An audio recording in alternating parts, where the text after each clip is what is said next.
Today is October 21st, 2022. I am Gabriele Fellows with the Museums of Lake County, and this is an oral history interview with Jim Jonas. Jim, thank you for being here today. Quite welcome. To get started, what can you tell us about your name? Were you named after anyone? Not that I know of. I don't have any ancestors named James.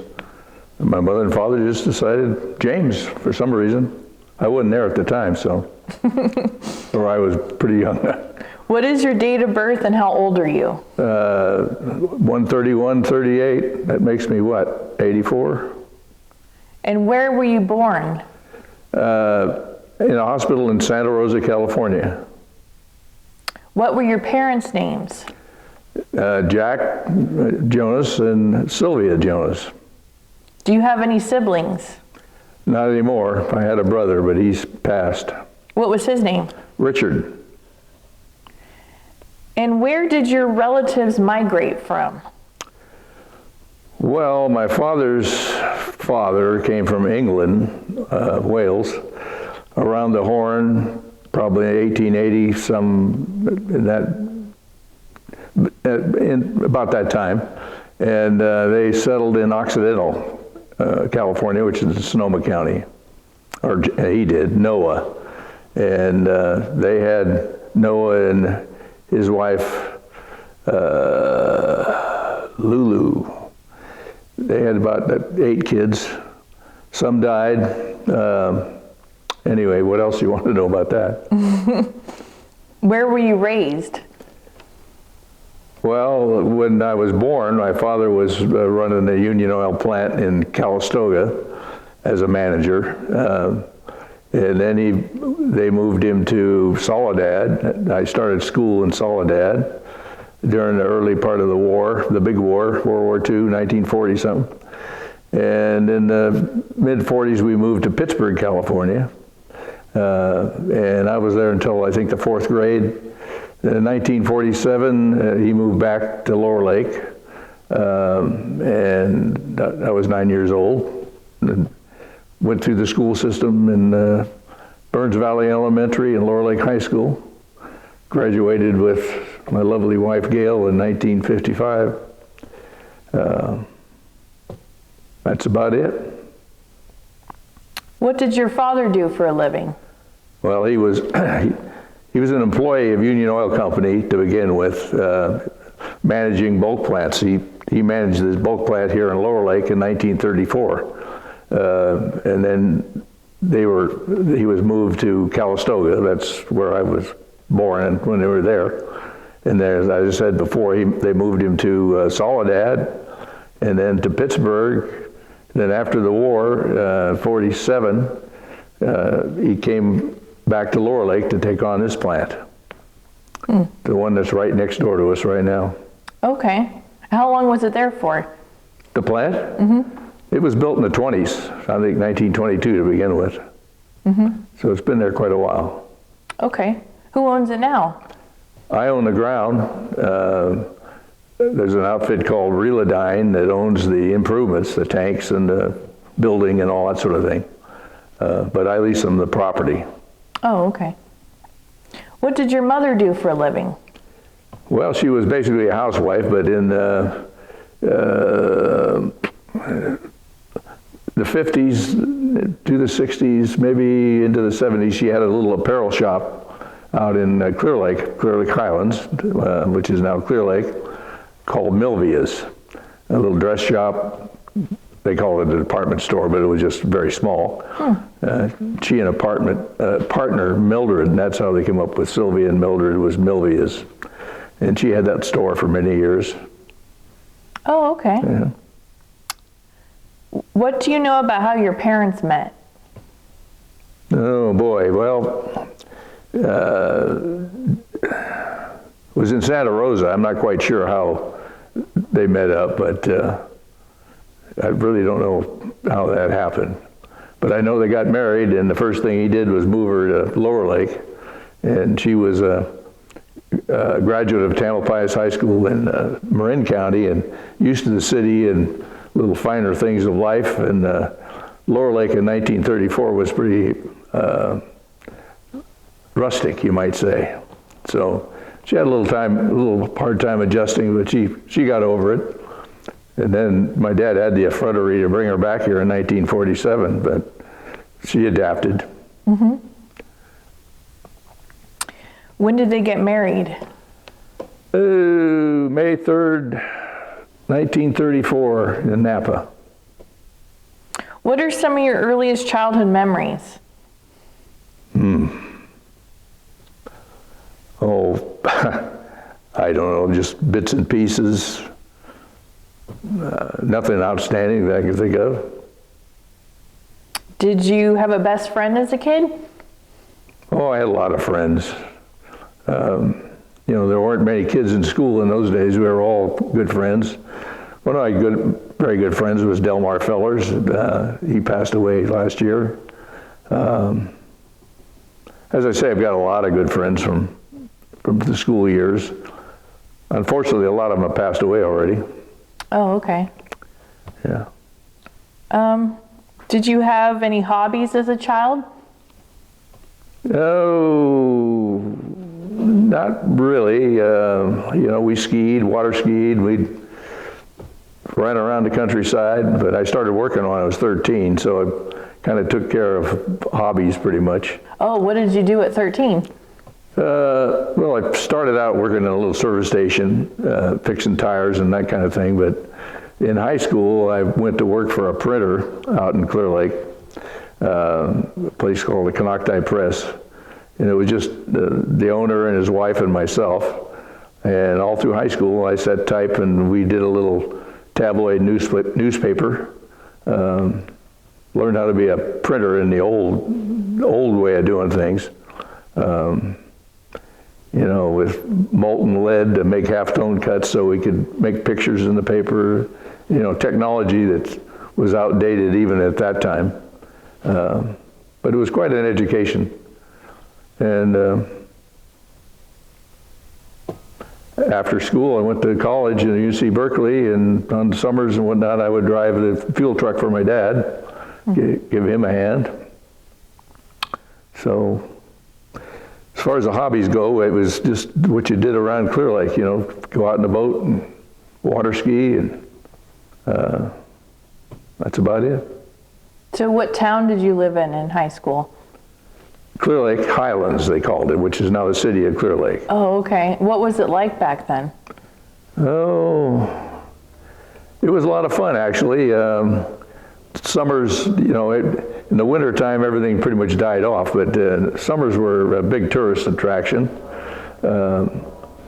You probably have the same amount of tourists today, but there's so many people there now that it's not noticeable. But when we were going to school, there was probably 10,000 people in this whole county. So when you had a big influx in the summertime, it was quite noticeable. So we would ride up and down Main Street, Lakeshore Drive, and Clear Lake, checking out all the tourists, and we had a lot of fun. Neat. Did you have any goals or dreams for when you grew up? I'm sorry, I can't say that. You know, everybody's supposed to have a goal and whatnot. I pretty much went with the flow, you know. I didn't have anything specific in mind. I took business administration in college, and things just kind of happened. And so you said you went to UC Berkeley? Yes. What was your major? Business administration. And what was Berkeley like back then? Well, you can imagine going from Lower Lake High School, that had maybe, our graduating class had maybe 27 kids in it. The old school was about 125. So then I'd walk onto the campus in Berkeley with 25,000 students. It was, you know, kind of awe-inspiring, you might say. It was quite an experience. Mm-hmm. And what year was that? Well, Gail and I graduated from high school in 1955, so it was 55 to 59. Oh, okay. Mm-hmm. Do you remember any events that occurred on campus? No, it was, at that time there was still a lot of veterans from the World War, and it was quite a little more conservative. It was just starting to get into the Mario Savio hippie type of situation. It was just starting to develop, but it wasn't in full flow at that point, so there was no big protests or any of that sort of thing. Right. So what was your first job after college?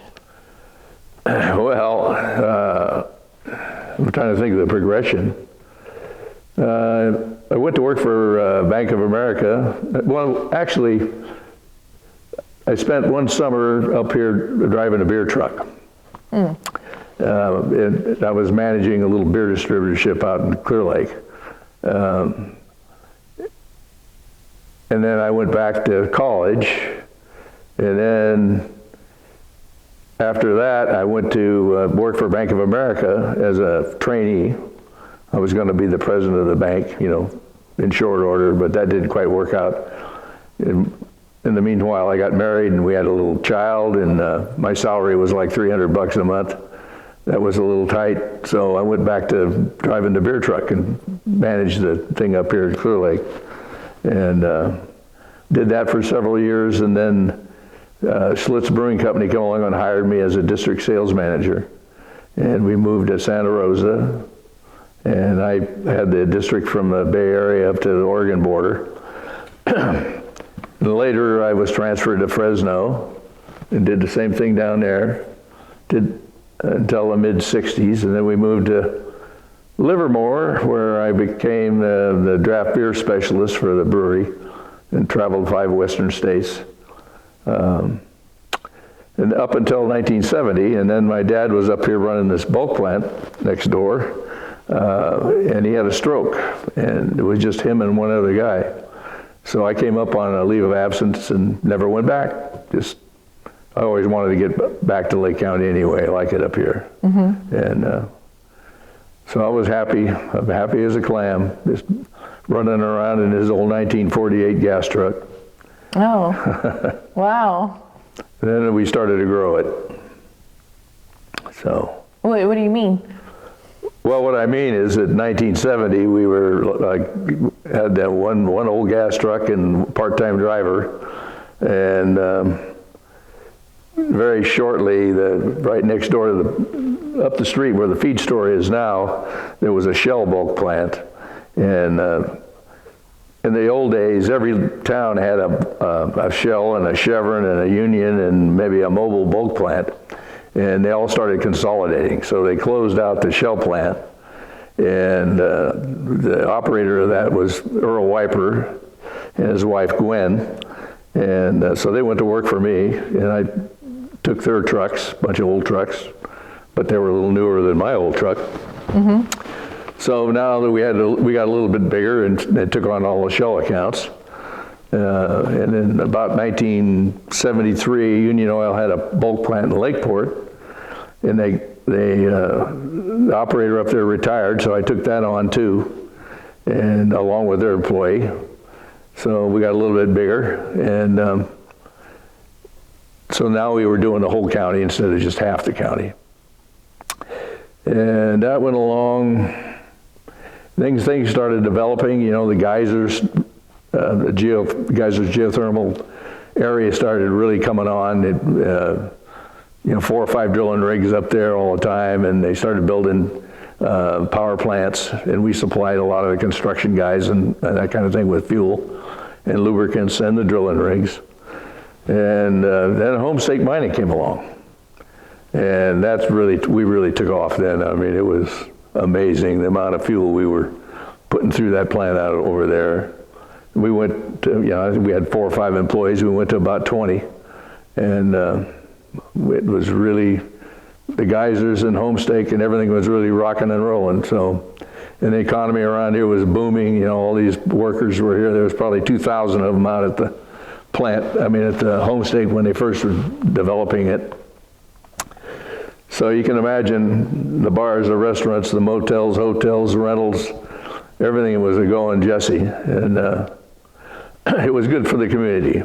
And then later on, the homestake petered out. The geysers backed way off. I mean, they still have all the power plants up there, but you know, they're not drilling wells like they did at one time or building new power plants. So we were kind of faced with a situation where I had a whole lot of employees and not much to do. So we had always had I inherited with the Shell plant heating oil accounts, but it was kind of outdated technology, old stove oil stoves and that sort of thing. And so we decided to start heading more towards the heating, air conditioning type of thing, and to develop the heating oil market a little bit with newer technologies, which we did. My son kind of took that over, and not kind of, he has taken it over now. So we grew that. In 2012, we sold the fuel side of the business. It was just not a good business for a small operator to be in anymore. It was hard to compete.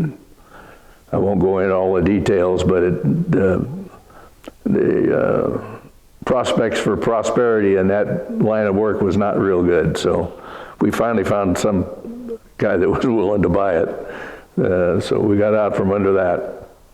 As I said before, I still own the ground under that plant. But anyway, so that's kind of, I'm rambling on. Where do you want me to stop? Well, who owns the business right now? The oil business? The Jonas Heating and Cooling. Well, my son has changed it. He calls it Jonas Energy Solutions, but it's Jim Jonas Incorporated. I'm still the president. He's the vice president. Our corporation owns that business. I'm not active in it anymore, but I'm available for consultation, which they don't seem to need me to give them any advice much anymore, but it's just fine. It's good. So, like I say, we sold the oil distribution assets out of Jim Jonas Incorporated. So, anyway, does that answer your question? Okay. Yeah. How many people work for the business right now? Well, I'm not sure. I'm not checking the payroll every day, but I think we're pretty close to 30 in Lower Lake, maybe 27, 28. We also have Jonas Heating and Cooling in Placerville. My daughter's up there running that with her husband, and there's 4 or 5 of them up there, and that's all under Jim Jonas Incorporated. Did you guys ever own a gas station at the front of town where the Redwood Credit Union is? Oh, did we ever? Yes, we did. That station goes way, way back, and I don't remember what year we bought it. We bought it and we operated it like when my son was in high school, and I think half the high school kids worked there at one time. And it was a full-service little rinky-dink station, and you know, when the predecessor to Power Mart, cheaper stores came in with a convenience store, you know, that kind of was signaled the end of that kind of a service station. Oh. Plus in the 80s, they started the regulatory agencies requiring that you had to replace all the old single-wall tanks, underground tanks, vapor recovery, piping, a whole lot of stuff. So all these little service stations, we had them all over the place. I think I had about 20 some of them that I supplied. They were, you know, didn't have enough volume to justify borrowing that kind of money to put the new tanks in and all that kind of thing, so they just kind of faded away. But Caltrans came along and took me out of my misery. They widened the road, so they wound up taking that property. And well, they didn't take it. They took about a third of it, and we knocked down the station, took out all the tanks, and then the Department of Water Resources took over the cleanup of that. There were some leaks there, so the ground had some petroleum in it. But it took the Department of Water Resources about 18 years to take us off the hook and certified that it was clean enough. And they spent, thank God, there was what they call a leaking underground tank fund, and that fund spent about $1.3 million on that property out there. And it really wasn't necessary. It wasn't polluting anything off the site or whatever, and in time it would naturally degrade. But anyway, once you get a regulatory agency taking control of something, it's bound to be screwed up, and it was. But we finally got a clearance and sold it to Redwood Credit Union. Oh, okay. Yeah. What year was that? Well, they've only been there 3-4 years ago, I guess, something like that. Time flies when you're having fun. Of course I have records and all that, but I don't remember exactly. Yeah. So when you were in charge of the business, what was the hardest part about that? You're talking about a little service station? Yeah. Well, I didn't run it myself. My son did, or whatever. I don't know what that was a simpler time and simpler thing. It wasn't really anything terrifically hard about it.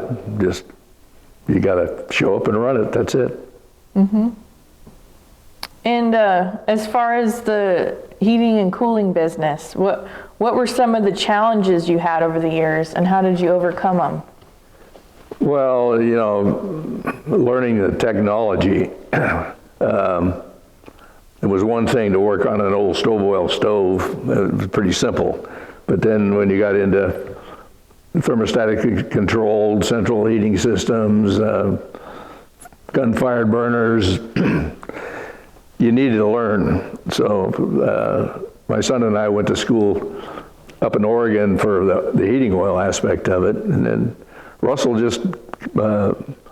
my son Russell just came on. He learned as he went and got his contractor's license, and now he's got solar, HVAC, and electrical contractor's licenses, doing, like I say, solar, batteries, generators, all the latest technology in heating, air conditioning. So I'm pretty proud of them and that they've done that. But as you get larger and more employees, that's the human resources part of it is probably the worst. Oh. Trying to keep everybody working and happy and satisfied, and employee retention, and putting out fires, and putting up with a lot of hooey. So. Did you have a favorite customer? Oh, I had a lot of really good customers. I can't say any was favorite. I probably had 3/4 of the commercial business in Lake County. So I mean, Ependendio, Clear Lake Ready Mix, Clear Lake Lava, Point Lake View Rock, and of course Homestake, Calpine. The list goes on and on.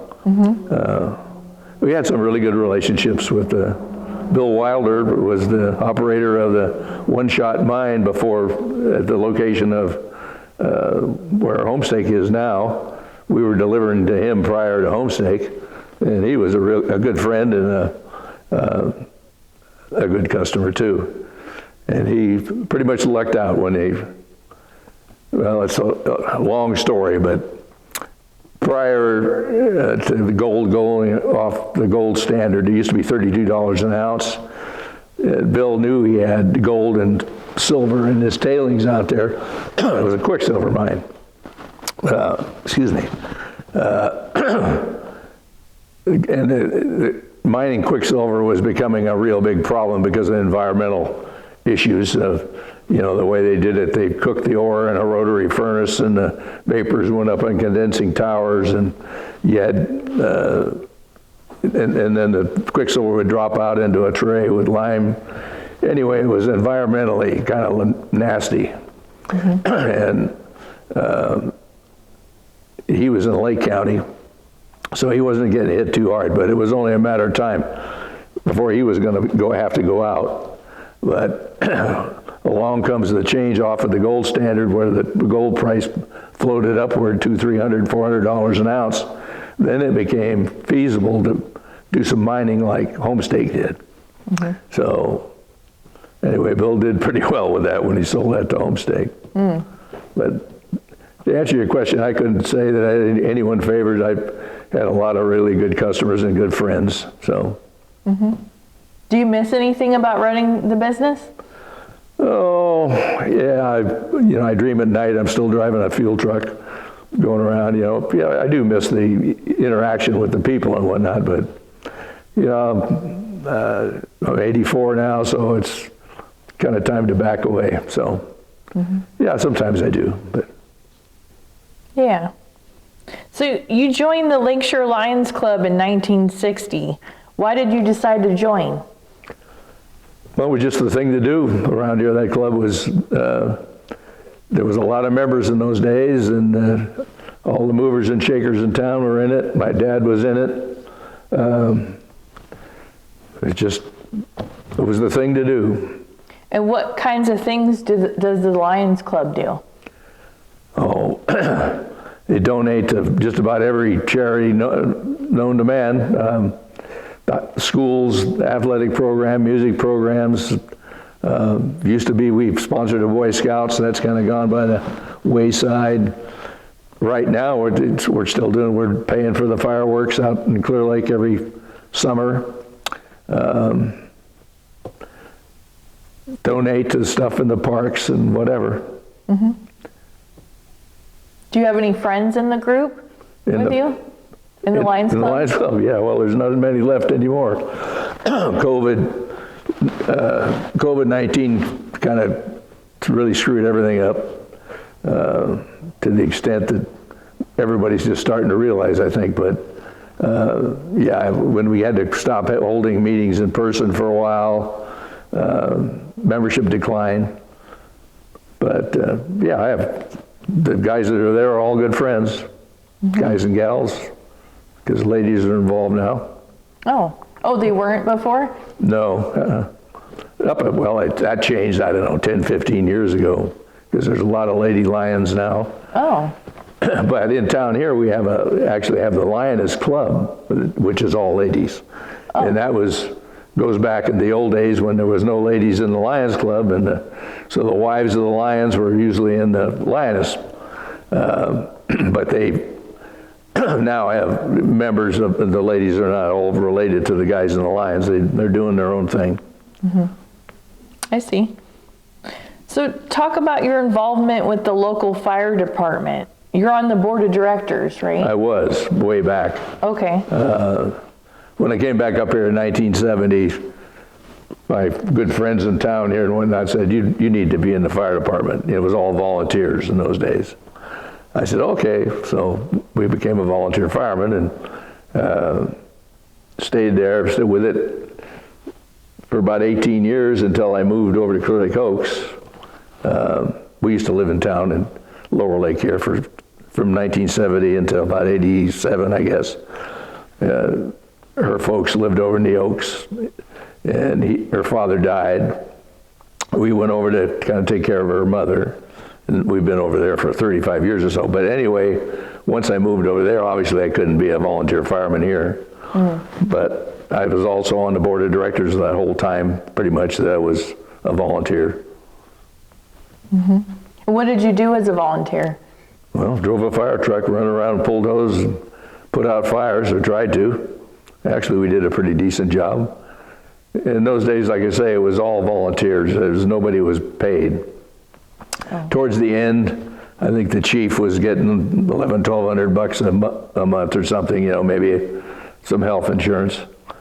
But after I left, everything pretty much switched over to, excuse me, mostly paid firemen. They started doing the EMT things with the ambulance and taking medical calls, and we never did that when all we did was put out fires. And it's become harder to be a volunteer these days. The training you got to take and whatever. I don't know how many volunteers they've got left in these departments, but there's not many. Everything's mostly all paid. But we were prior to that time. That was the good old days, you might say. What was the biggest fire you put out? Well, But I guess the biggest fire was the one that we didn't put out. There were several of them in town. We had a kind of an urban renewal, you might say. Where the brick hall is now, right down the street from you, that burned. One about New Year's around, somewhere around there. That was a pretty hot one, and that burned to the ground. Then the fire department rebuilt it later. Downtown Lower Lake, there used to be a bar called the Branding Iron. Earlier it was the Sportsman. That whole thing burned one time. We didn't save that one either. Oh. But we put out a lot of vegetation fires and whatever. We never had any monster fires like they're having these days, thank God. Oh, okay. We'd have a little more than we'd want to deal with, I think. But all in all, we did a pretty good job, and nobody got hurt. At least all the time I was there. That's good. So you were the Grand Marshal for the Lower Lake Days Parade in 2010. What was that like? Well, you know, if you're around this country very long and you do anything at all, you always get to be Grand Marshal. So that's not in my mind, a real special thing. But it was an honor, of course. Actually, I've been a Grand Marshal at the Clear Lake Parade. Gail and I were Grand Marshals at Lake County, opening the Lake County Fair Parade years ago. I don't even remember what year that was. Anyway, it's an honor. So tell me, do you have any memories of Jane Weaver? Yes, I do. She was a really lovely woman, but she was a hard driver. And since I was right down next door, and I knew her, and her husband John was on the fire department, we were friends. We gone to some plays together and whatnot. She kind of leaned on me to do some things around here, which was okay. You know, like those little heaters you got down there, we put those in at little to no cost way back, and a bunch of other things. But yeah, as I say, this building was just sitting here rotting away until they decided to get involved with that. Them and I think Tom Malley and there was several others, and they started working on it, and I thought, boy, they're pouring good money after bad there. That place is so shot that, you know, but I was glad they were doing it, because I was sitting down there with that bulk plant with 100-some-odd thousand gallons of fuel in there, and this was a fire hazard, you know, just waiting to happen. So I was happy to see them do that, and they worked their tails off putting this place back together and did a marvelous job. And it's a real asset to the community. I wasn't sure they were going to pull it off, but they did. But Jane was a driving force, I'll tell you. I mean, nobody said no to her. She was a great, great gal. Did you attend any events here? Yeah, lots of them, but I can't remember each one. We've been to plays, we've been to a bunch of other things. The ladies have had all kinds of functions here. I know my wife Gail's been up here with a bunch of other gals, fashion shows, whatever. I don't remember all of that.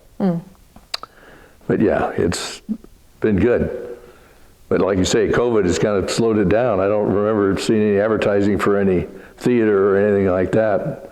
Yeah. Is there anything in the works for that?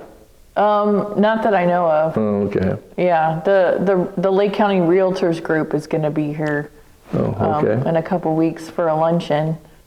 That's about it. Okay. Yeah. I'm asking the questions. You're supposed to be asking the questions. Have you ever traveled outside the United States? And if so, where did you go? Oh, we've gone a lot of places over the years. I think the first trip we took when we were in our 30s was a cruise to the Caribbean.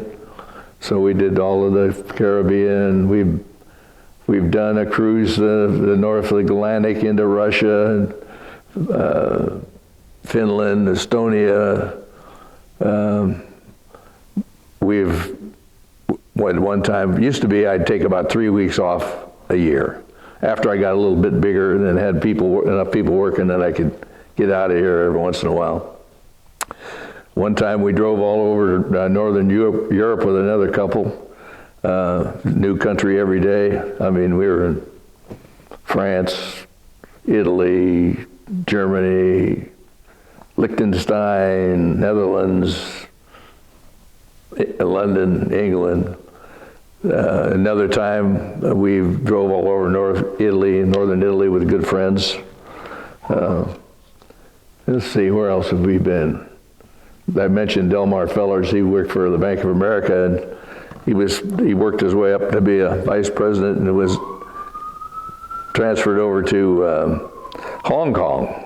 And so we went over and visited him there, and with layovers in Japan. And sounds like we got a little fire department action going on out there. Yeah. Let's see, where else? Canada. Hawaii. Well, that's the U.S. Anyway, we've traveled. What was your favorite place to go? Oh, I'd say northern Italy. That was a blast. What'd you like about there? Oh, we just drove around, went to nice restaurants, drank good wine, and the people were friendly and welcoming, you know. A little unlike when we went to France, they were pretty cold. But it's just a warm, friendly place and beautiful country. So what are some of your greatest accomplishments? Oh, staying married to Gail for 62 years, I guess. That's probably the best. And what kinds of hobbies do you have right now? What do you do with your time? Oh, well, we've got a pretty good sized piece of property. I've, spent a lot of time working in the yard and whatever. I don't have any specific hobbies. I'm not a golfer or whatever. But I worked, generally 10, 11, 12 hours a day up until I was 75. And now I'm pretty much staying at home and taking care of her. And we used to go every year to Oregon, and about this time, for 2 or 3 weeks. We'd pull my fifth wheel up there, and a friend of mine would take my boat, and we would go crabbing with a whole group of us, and we did this for, 30 years. But that group has kind of been decimated by health problems and funerals and that sort of thing, so we're not doing that anymore. Mm-hmm. So it's a little quieter. Well, as hobbies, I still do some civic stuff with the Lions and all that sort of thing, and it's getting a little harder to do because I can't leave her alone too much. But every year we do like Lower Lake Days. The Lions got a beer booth, a beer trailer down there. And since I was in the beer business, the last 50 years I got all the beer jobs.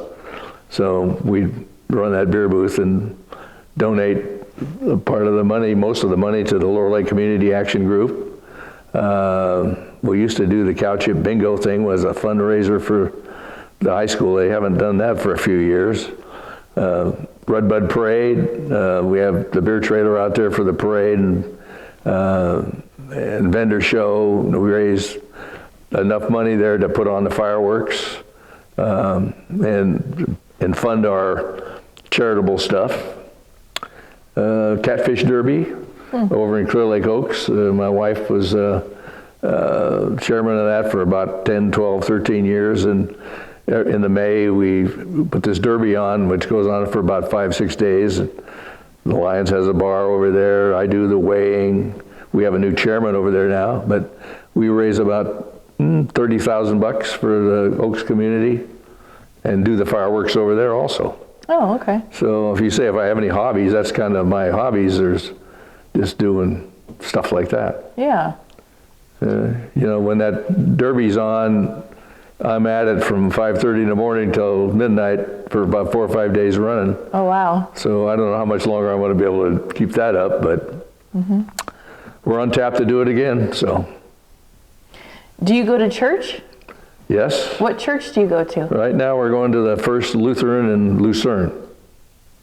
Okay. What's your favorite thing about church? Oh, it's just a quiet time to reflect and pray and hang out with some like-minded people. Have you been going for a long time?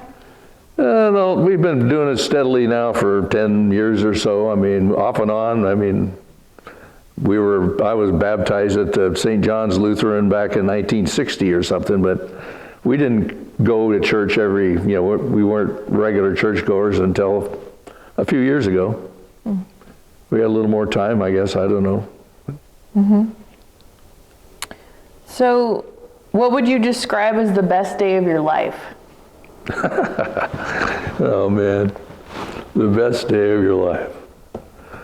I guess, since Gail's sitting right over there, I guess the day we got married. How's that? Oh, when was that? New Year's Eve, 1959, something like that. Was it a big wedding? No, we were in Carson City, Nevada. Stayed up all night at the Carson Nugget, waiting for the courthouse to open. Then went up there and got our license and went down to a little wedding mill place. And they had a big fat record with it, dropped the needle on it, dun, dun, dun, dun. We pronounced you married, and away we went. And how many years have you been married? 62. Wow. Yeah. Like I told you, she's been my fact checker for all those years. Yeah. And my editor. And how many children do you have? Well, we got 2. I was going to say something smart, but no, just 2. We have a daughter, Robin, who's, like I said, is up in Placerville running our company up there, and my son, Russell, who's 3 years younger. It's down here and lives in Clear Lake. Okay. Do you have any grandkids? Yeah, Russell's got 2 children, Tyler and Kenna, and they all have children, so we got great grandchildren there. And Robin has a son, Jack, who's working with them in the business up there. Yeah, we got a whole bunch of them. So what's the best advice you could give future generations? Oh boy. Well, my values and whatnot it doesn't seem to be widely held these days.